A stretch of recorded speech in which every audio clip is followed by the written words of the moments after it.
होतं काय की एखादा जो एरिया असेल ना त्या एरियामधली पॉवर जी असते ते डिस्कनेक्ट होतं. So blackout is a complete interruption of the power in a given service area. Rolling blackout are control and usually pre plan interruption of service. Okay, काही काही वेळेस आहे ना मेंटेनन्स वर्क असेल किंवा याच्याकरता आपण ब्लॅकआउट प्लॅन करतो आणि प्री प्लॅन असतात ते. सो जस्ट लाईक तुम्ही बघितलं असेल की संडेला असेल तर मुंबईमध्ये मेट्रो करता हे दिलेलं असतं. So they have just stop the all the metros and all this thing. तुमचं जे ट्रान्सपोर्ट असतं लोकल सर्व्हिस वगैरे त्याच्याकरता मेगा ब्लॉक करतात ते. So mega block means for they are you doing for the maintenance purpose. तसंच power system आहे, power सिस्टीममध्ये प्रचंड कंपोनंट्स आहेत. जनरेटर असेल, टर्बाईन असतील तुमचे, त्यानंतर ट्रान्समिशन टावर्स आहेत, ट्रान्सफॉर्मर आहेत, सर्किट ब्रेकर्स आहेत, okay, lightning arrest, n number of components are there. Okay, so for their interrupt maintenance purpose and sometimes we need to pre-plan it, so that will also result in blackout. And sometimes the blackout is a result of the short circuit fault. Just like आता 2 दिवस आधी किंवा काल आणि त्याच्या आदल्या दिवशी मुंबईमध्ये पॉवर डिस्कनेक्ट होतं, पॉवर कट झालेलं होतं. मग पॉवर कटच्या मागे रिझन काय होतं, तर एक 400 kVच्या लाईनला थोडासा मेंटेनन्स निघाला. त्याच्यामुळे टाटा पॉवरने काय केलंय, मुंबईला पॉवर सप्लाय करतात टाटा पॉवर बऱ्यापैकी. सो टाटा पॉवरने काय केलंय त्यांचं की त्या लाईनवरचा लोड दुसरीकडे शिफ्ट केला. So basically what is going to happen in that case, that continuity load on the other phases are go on increasing, so that will result into the cascade tripping. Okay, and that it's extended over the period of time and a number of power plants are going to be out of service one by one. Okay, so this is going to be happen. Power failure can be caused by faults at the power station. मग आता जे मुंबईला झालं त्याच्या मागे एक reason होता की त्यांचं बी आणि आर फेजवर फॉल्ट आला होता, phase to phase fault. So to recover that they have disconnect the supply. So power फेल्युअरचं एक मेजर रिजन आहे that is called as the fault. म्हणजे फॉल्ट जर असेल तर त्याच्यामुळे पण तुमचं पॉवर फेल्युअर होतो. Damage to electric transmission line. आता electric transmission lines, if you are going to measure the distance of this electric transmission line is several hundreds to thousands of kilometers and spread all over the India. Okay, and they are connected to the different power stations and that will form a grid. So if any one of the transmission line is going to be disconnected or it is going to be damaged because of any reason, that reason may be natural disaster or that may be a man-made mistake or that may be anything. So if that line is going to be damaged, that will result into the fault of the system and the load of that system is going to be, load on that line is going to be given to some other line. Then there are substations also. A part of your electric power system is a substation. So in substation also there is a problem. So at substation have circuit breakers and it has number of relays. Okay, and it has n number of components which will monitor the various parameters. Okay, so if there is certain problems in transformer, circuit breaker, relays and something, then that may also result into the power failure and other parts of the distribution system. A short circuit may be there, cascade failure may be there, fuse or circuit breaker maloperation may be there, or human errors. Now, blackouts. So, if you remember, there is a major blackout in the recent year, that is 2012, 8 years before. There is also a major blackout in the history. Okay, so in that blackout, nearly 620 million people get affected, about 9% of world's population, or half of the India's population, spread across 22 states in northern, eastern, northeast India. An estimated of 32 gigawatt of generating capacity was taken offline. Okay, 31 जुलै 2012 एक major blackout झालं होतं. Major blackout झालं म्हणजे त्याच्यामध्ये जवळपास 62 करोड लोक त्याच्यामध्ये affect झालेले होते आणि जवळपास जे इंडियन पॉप्युलेशन आहे means 9% of the world population which is nearly 6.5 billion population. Out of that, nearly 9% population is going to be in the dark black. Okay, 50%, nearly 50% of Indian population. इंडियाची population जवळपास 1.2 billion आहे. So 1.2 बिलियनच्या जवळपास 62 million population is going to be in the black and nearly त्याच्यामध्ये 22 states. Okay, northern मध्ये, eastern मध्ये, north east India also it covers India, Maharashtra also. महाराष्ट्रामध्ये पण तो ब्लॅकआउट झालेला होता. इट इस्टिमेटेड आणि त्याच्यामध्ये जो लॉस आहे that loss is nearly 32 gigawatt generating capacity. Okay. 32 gigawatt generating capacity मध्ये जनरेटर्स तुमचे पॉवर प्लांट्स बंद पडलेले होते. So this was a major blackout. आतापर्यंत जे झालेले आहेत in the world, what are the major blackout in the world. So in India एक मेजर ब्लॅकआउट इंडियामधला जो झाला होता 31 जुलै 2012ला, त्यामध्ये जवळपास 700 million peoples get affected. Then India again second जानेवारी 2001 मध्ये एक ब्लॅकआउट झाला होता, ज्यामध्ये 230 million peoples get affected. Then Java and Bali. So इंडोनेशियामध्ये एक ब्लॅकआउट झाला होता 18 August 2005. So in that 120 million people get affected. Southern Brazil, 11 March 1999, 97 million people get affected. Brazil and Paraguay, 10 November 2009, nearly 67 million people get affected. Italy, in 28 September 2003, 57 million people get affected. North United States and Canada, 14-15 August 2003, 50 million people get affected in that one. And North East United States and Northern Canada, 9 November 1965, 30 million people get affected. New York, USA, 13 July 1977, 9 million people get affected. So if you are going to look at the history, these blackouts are not so much common, but if they will occur, then they will disconnect the complete supply. Okay, the supply put to that particular area, that service area is going to be disconnected. Now we are saying that for us it is not a major problem, कारण आपल्याकडे काय आहे की घरामध्ये आपण फक्त आपला विचार करतो, एखाद दिवस पॉवर नसले तरी काही विशेष फरक पडत नाही. पण इंडस्ट्रीचा जर विचार केला तुम्ही, so they have to stop their production. Some industries are going to be completely halted. Okay, so that will result in to the trillions of dollars of loss. Okay, again if you are going to see, the water pumping system is totally depend on electricity. Street lights असेल, lift असतील, तुमचं transportation असेल, त्यानंतर intensive care unit असतील, तुमचे hospital आहेत. Okay, ह्या सगळ्या गोष्टी अफेक्ट होतात. And that loss is uncountable. We can't count that loss over here.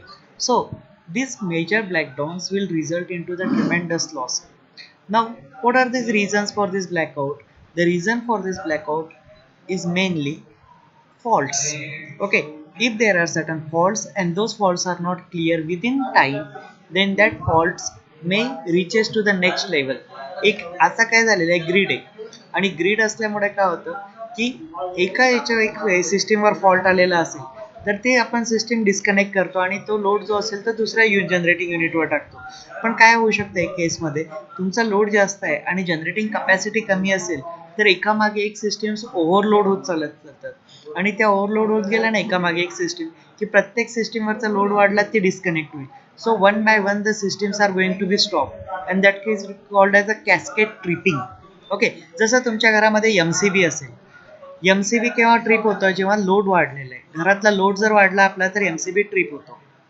Okay, मग आता तुम्ही काय होतं बरेचदा की हॉलमध्ये तुम्ही एक मेजर लोड लावला तर हॉलची एमसीबी ट्रिप होईल. Is it clear? हॉलमध्ये एखादा मेजर लोड लावला तुम्ही तर हॉलची 5 एम्पियरची एमसीबी असेल ती ट्रिप होऊन जाईल. पण ती ट्रिप झाल्यानंतर पण तुमचं जर सपोज ती ट्रिप नाही झाली, मग त्याच्यावरचा लोड तो केला तर तुमच्या बाकी याच्यावर गेलेला असेल. So that also going to be trip. मग ती मेन एमसीबी ट्रिप होईल. त्याच्यानंतर तुमचा जो पॉवर प्लॅन एनर्जी मीटर आहे, एनर्जी मीटर जोडे एक एमसीबी असेल ती ट्रिप होईल. असं ते कॅस्केड ट्रिपिंग एकामागे, कारण लोड काय झालाय, तुमचा लोड शिफ्ट झाला एकापासून दुसऱ्या याच्यावर. So that will result, main reason for this blackout is what, increase in the load. Okay, now आता काय करायचं आहे आपल्याला या केसमध्ये, आपण काय करतोय, दुसरी डेफिनेशन स्टडी करणार आहे आपण, ब्राउन आउट. जसं ब्लॅकआउट मीन्स काय, complete disconnection of the supply.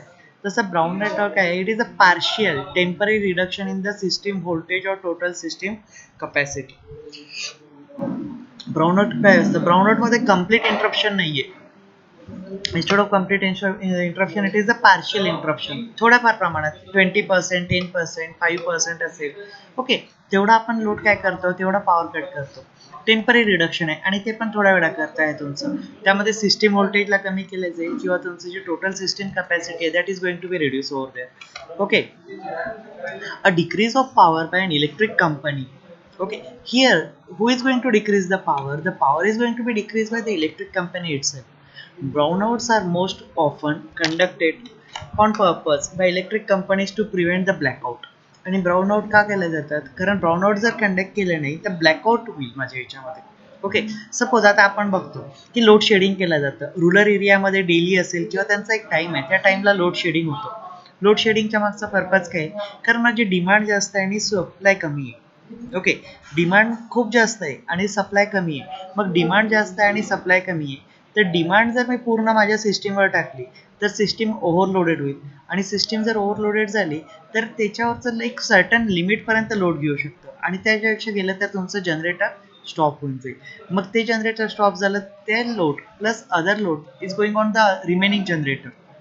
Okay, so one by one the generators get overloaded and one by one the generator will stop, and that will result into the cascade tripping, and that is called as the blackout. Okay, so blackout prevent करण्याकरता company काय करतात? Plan करतात brownout मध्ये company, this electricity provider will intentionally disconnect the power in certain area. Okay, so brownout is what? It is a partial temporary reduction in the supply voltage or total supply system. Now you may refer that in rural area sometimes the your given means rated voltage is 230 volt, but you are not getting the 230 volt, you will get a 180 volt or something or less than that also. So you will get the reduced voltage. Okay, or sometimes they will totally disconnect certain load. काही एरियामधलं लोडच disconnect करतात, एक particular area असेल त्याचं load disconnect केलं जातं.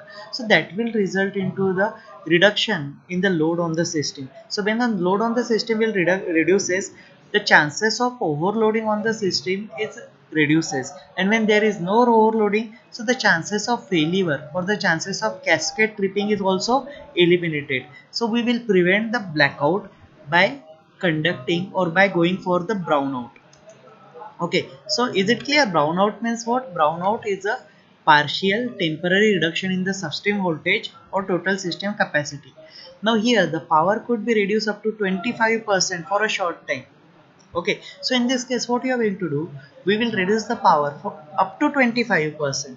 Okay, for short period of, say I am supplying 100% power, but if what happen, my load will increases, then my load is 120 or something and I have generating capacity of 100. So in that case I need to reduce my load over. So I will reduce the load up to 25% for a short time. Means that may be for few minutes, that may be for few hours. Okay, and saving the grid in progress. So when you are going to reduce this load for some time, that will result into the say prevention of the cascade tripping, and it will eliminate the blackout. So brownout can also occur due to power quality due to outdated electrical lines. So there are n number of reasons for the brownout. So one reason is that poor power quality. जी power quality आहे ना तुमची ती कमी आहे. म्हणजे power quality means what? This is a very good topic that we are going to discuss sometimes later on. So I will make you familiar with what is meant by power quality. जसं आपण कुठलाही product purchase करतो तर आपण काय म्हणतो, त्याची quality चांगली असायला पाहिजे. ओके, तुम्ही मार्केटमध्ये गेले आणि काय कपडे घ्यायचे असतील किंवा काही एखादं आयटम परचेस करायचं असेल तर आपण काय करतो, क्वालिटी चांगली पाहिजे. मग क्वालिटी म्हणजे काय? व्हॉट इज द बिल्डिंग, त्याच्यामध्ये काय काय पॅरामीटर्स असतील. जसं आपण कपडे घ्यायला गेलो तर त्याच्यामध्ये फॅब्रिक बघतो, कॉटन आहे वगैरे काय ते चेक करतो, and we are going to check the quality. Similarly if you are going to purchase the vegetable, say when you are going to purchase the vegetable you are going to check. Okay, onion असेल, tomato असेल, काय असेल तो clean आहे का वगैरे सर्व गोष्टी चेक करतो. सो इन दिस वे पॉवरमध्ये पण माझी इलेक्ट्रिसिटी आहे, इलेक्ट्रिसिटीमध्ये पण काही पॅरामीटर्स आहे. मग त्या पॅरामीटर्सला कन्सिडर करून जे म्हणतात ते पॉवर क्वालिटी. आता पॉवरची क्वालिटी, power means what? Voltage into current. If you going to see the definition of power over here, what is my P? P is equal to V into I into cos of phi. V into I into cos of phi. Okay, ही झाली माझी आता power. मग पॉवरचे elements काय आहेत, पॉवरचे parameters काय आहेत? एक व्होल्टेज. ओके, तुमचं एक काय आहे? व्होल्टेज. दुसरं काय आहे? Current. Okay, so it is current. आणि कॉस फाय म्हणजे पॉवर फॅक्टर.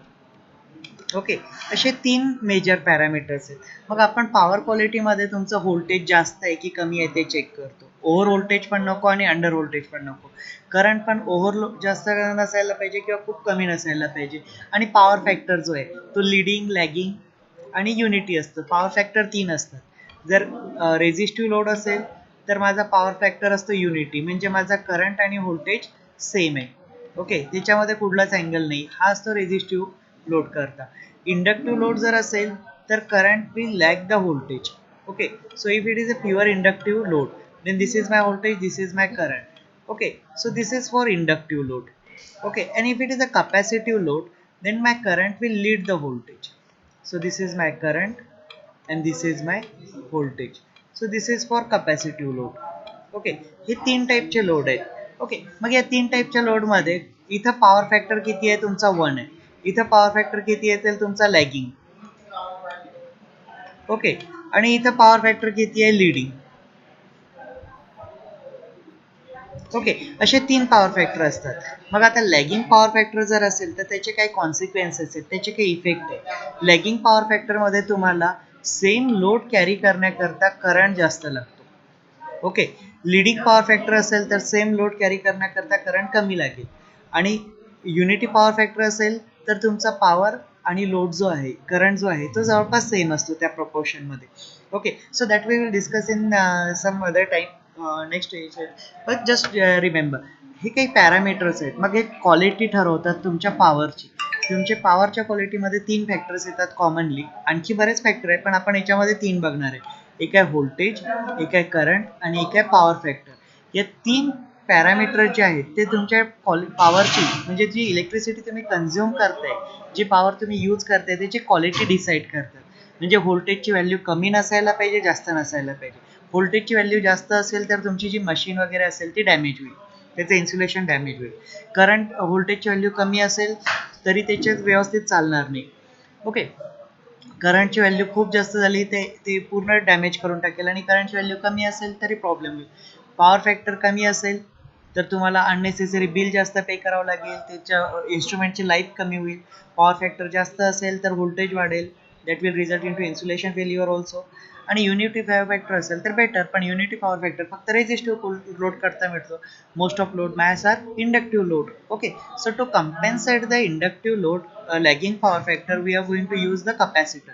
त्यामुळे तुम्ही बरेचदा बघता की तुमच्या ज्या मोटर असतात ना शेतातल्या मोटरला कपॅसिटर लावलेला असतो, कंडेन्सर. मग तो कंडेन्सर कशा करतात तर तुमचा पॉवर फॅक्टर इम्प्रूव्ह करण्याकरता. तसंच मग इंडस्ट्रीमध्ये असेल तर कपॅसिटर बँक यूज करतात, सबस्टेशनला कपॅसिटर बँक यूज करतात. That is called as the power factor control, or that is called as the improvement in the power factor. Okay, so poor quality power असेल ना त्याच्यामुळे ब्राउन आउट होऊ शकतं. मग आता poor quality पॉवरमध्ये काय होईल, तुमचं व्होल्टेज खूपच कमी होऊन जाईल किंवा व्होल्टेज वाढलेलं असेल. व्होल्टेज कमी जरी झालं तरी सिस्टीममध्ये काही रिलेज असतात जे व्होल्टेजला सेन्स करतात. मग कमी झालं तरी ते ट्रिप करतील सर्किटला, वाढलेलं असेल तरी ते ट्रिप करतील. तसंच करंट पण आहे. करंट जर कमी झाला तरी सिस्टीम ट्रिप केला जाईल, आणि करंट वाढला तरी सिस्टीम ट्रिप केला जाईल. जसं घरामध्ये आपण फ्यूज यूज करतो आणि एमसीबी. ओके, फ्यूज यूज करतो तेव्हा काय होतं की करंट असेल 5 एम्पियर पर्यंत करंट, तो त्याच्यामधनं 24 तास 365 दिवस कंटिन्यू 20 वर्ष 50 वर्ष जरी चालला तरी काहीच होणार नाही. पण 5च्या ऐवजी त्याच्यामधनं 10 एम्पियर करंट गेला तर लगेच ट्रिप होऊन जाईल, एमसीबी असेल किंवा फ्यूज होईल. मग तो काय करेल की पॉवर क्वालिटीमध्ये तुमचं जे स्टँडर्ड युनिट असेल, काय स्टँडर्ड व्हॅल्यू असेल, रेटेड व्हॅल्यू, त्याला ते काहीच करणार नाही. पण रेटेडपेक्षा कमी किंवा जास्त असेल तर तो डिस्कनेक्ट करेल. मग हे कशामुळे होणार आहे, तुमच्या पॉवरच्या क्वालिटीमुळे, व्होल्टेज, करंट किंवा पॉवर फॅक्टर. ओके, मग relieving voltage requirement to over stress system. Okay, आता काय होतं काही काही वेळेस काय, माझी ग्रिड कनेक्टेड सिस्टीम आहे. ग्रिड कनेक्टेड सिस्टीममध्ये होतं कसं की आपण जर बघितलं की एक सिस्टीम आहे त्याच्यावर खूप जास्त लोड दिला आपण. सिम्पली तुमच्या घरामध्ये तुम्ही एक्सटेन्शन बॉक्स कधी यूज केला आहे का? एक्सटेन्शन बॉक्समध्ये 3 ते 4 पॉईंट असतात. त्या एक्सटेन्शन बॉक्सवरच तुम्ही गिझर पण कनेक्ट केलं, त्याच्यानंतर इलेक्ट्रिक आयर्न पण कनेक्ट केली, त्याच्यानंतर आणखी एखादं मेजर लोड कनेक्ट केलं तर काय होईल, त्या वायर जळून जाईल. का बरं जळून जाईल? कारण तुम्ही त्याच्यामध्ये खूप जास्त लोड कनेक्ट केलेले आहे. ओके, तेव्हा तसंच काय होतं की माझी जी सिस्टीम आहे, सिस्टीमवर जर लोड खूप जास्त कनेक्ट असेल तर त्याचं व्होल्टेज कमी होत जातं, आणि व्होल्टेज जर कमी झालं तर मग काय होईल की ती सिस्टीम डॅमेज होऊ शकते. So in that case what I am going to do, if my system has over stress, overloaded, then by disconnecting the certain load from the system I will make it stress free. त्याच्यावरचं काही सिस्टीमवरचं load मी disconnect करतो, त्याच्यामुळे ती system stress घेऊन जातो. The duration of brownout can range from couple of minute to several hours. आता ब्राउन आउटचं ड्युरेशन किती असू शकतं? So that may be few minutes, okay, or it may be several hours also. So the duration will vary depending on the scenario and situations. Brownout can also occur unintentionally. बरेचदा brownout काय असतात, plan असतात, पण कधी कधी ते अनइंटेन्शनली पण होऊ शकतात. Fluctuation in the electric voltage do not always count as a brownout. बरेचदा आता तुम्ही बघता की इलेक्ट्रिक सिस्टीमच्या व्होल्टेजमध्ये फ्लक्च्युएशन होतं. What is the reason for that fluctuation? The reason for that fluctuation is that when a extra high voltage sorry load, खूप heavy load जर मी सिस्टीमवरचा कनेक्ट केला किंवा डिस्कनेक्ट केलं तर त्याच्यामध्ये व्होल्टेज फ्लक्च्युएशन रिझल्ट करते, त्याच्यामध्ये व्होल्टेज सर्च प्रोड्यूस होतं. हेवी लोड मी डिस्कनेक्ट केलं सडनली, ओके, तर काय होईल, तुम्ही अचानक जर डिस्कनेक्ट केलं लोड सिस्टीमवरचं ते इलेक्ट्रिक सर्जेस प्रोड्यूस करेल. आणि तसंच खूप हेवी लोड जरी कनेक्ट केलं तरी तुमचा व्होल्टेज कमी.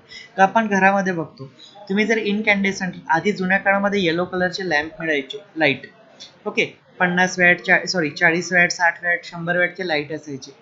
ते लाईट जर तुम्ही बघितले आणि त्या केसमध्ये जर तुम्ही एखादं हीटर किंवा गिझर 2 किलोवॅट 3 किलोवॅटचं गिझर ऑन केलं तर त्या लाईटची इंटेन्सिटी एकदम कमी होऊन जायची.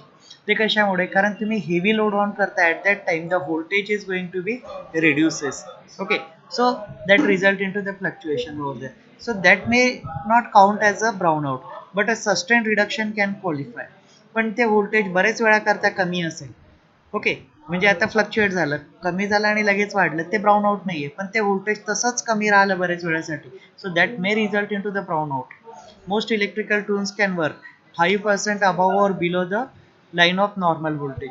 आता बरेचसे इलेक्ट्रिकल डिझाईन टूल्स जे असतील किंवा इक्विपमेंट्स आहेत ते असे डिझाईन केलेले असतात 230 वोल्ट, पण ते 190 पासून जवळपास 250 पर्यंत चालतात. When you're going to purchase any electrical device, कुठलंही इलेक्ट्रिकल डिव्हाइस परचेस केलं तुम्ही तर त्याच्यामध्ये त्याची ऑपरेटिंग व्होल्टेज रेंज दिलेली असते. 230 सिंगल फेज व्होल्टेज करता जे डिझाईन केलेले आहे ते नॉर्मली 180 पासून 250 व्होल्टेज करता विस्टँड करतात. आणि जर एलईडी वगैरे परचेस केला तर एलईडी 115 व्होल्ट किंवा 110 व्होल्ट पासून तुमचं 250 पर्यंत वर्क करतो, okay. So they most of the electrical tools बसलेलं आहे इथं. Tools means which will carry more power or which will consume more power, okay. जसं तुमचं मिक्सर असेल, रेफ्रिजरेटर असेल, काय असेल त्या गोष्टी, त्या जर बघितल्या आपण यूज केल्या पॉवर इक्विपमेंट, तर ते 5% कमी जास्त व्होल्टेजला वर्क करू शकतात. कमी असेल तरी ते प्रॉपरली वर्क करेल, जास्त असेल तर फॅन असेल, फॅन 180 व्होल्टला पण चालेल, 250 व्होल्टला पण चालेल, ओके. फक्त 180ला काय होईल, त्याची वाइंडिंग थोडी हीट होईल आणि 250ला त्याच्या वाइंडिंगचे इन्सुलेशन डॅमेज होण्याचे चान्सेस आहेत. सो बेसिकली व्हॉट हॅपन, 5% आपण त्याच्यामध्ये मार्जिन ठेवलेली आहे की कमी जास्त होऊ शकतं सप्लाय सिस्टीमचं, okay. So now next is what is load shedding. Electrical generation and transmission system may not always meet peak demand requirements. Okay, the greatest amount of electricity required by all utility consumer within a given period of time. So basically what happened, I have a generating plant, I have a transmission system, okay, and I have my demand also. पण माझं demand आणि जे generation आहे ते प्रत्येक वेळेस match करत नाही, okay. The greatest of amount of electricity required by the utility consumer within a given region. In this situation, मग बरेचदा काय होतं, तुमची डिमांड खूप जास्त असतं आणि सप्लाय कमी होतो. In this situation overall demand must be lower either by turning off service to some service or cutting off the supply voltage in order to prevent uncontrolled service disruption such as power outage, widespread blackout or equipment damage.